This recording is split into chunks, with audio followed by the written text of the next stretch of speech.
আজকে আমরা দেখব পাওয়ার বিআইতে অ্যানালাইজ শুরু করার আগে প্রথম কাজটি হচ্ছে আমাদের ডাটা সোর্স কানেকশন। আজকে আমরা দেখব কিভাবে খুব সহজে এক্সেল বা সিএসভি ফাইলটিকে পাওয়ার বিআই বা ডাটা কানেক্ট করা যায়। সো এখানে আমরা দেখতে পাচ্ছি গেট ডাটা অপশন, এখানে এক্সেল ওয়ার্কবুক অ্যান্ড পাওয়ার বিআই এসকিউএল, তারপরে টেক্সট সিএসভি ফাইল। সো মূলত এগুলোই বেশি আমাদের ইউজ করা হয়, অথবা এখান থেকেও এক্সেলে যাওয়া যাবে, আবার এক্সেল ওয়ার্কবুক যেটা ওইটাতেও যাওয়া যাবে।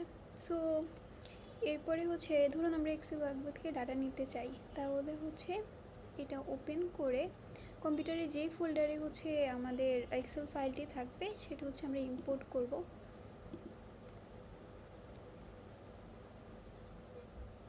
এখন আমাদের এক্সেল ফাইলের ভিতরে যতগুলো টেবিল ছিল সবগুলো দেখাচ্ছে। সো আমার যেটাতে কাজ আমি সেটাই সিলেক্ট করব। আর মূলত এখানে নাল ভ্যালু যেগুলো আছে বা স্পেস, তো এই টেবিলগুলো চাচ্ছি আমি একটু ভালোভাবে ট্রান্সফর্ম করতে। ওকে, আমি এখন ট্রান্সফর্ম ডাটা দেই।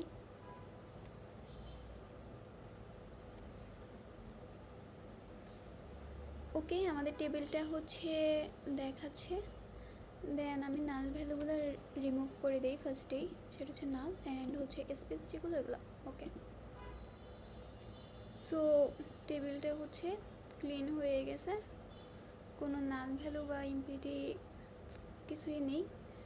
সো এইভাবে খুব সহজে আমরা পাওয়ার বিআইতে ডাটা সোর্স কানেক্ট করা যায় এবং ভিজুয়ালাইজেশন ড্যাশবোর্ড সব কিছুই তৈরি করতে পারবো। বাট ফার্স্ট অফ অল এই প্রসেসটাই ইম্পর্টেন্ট।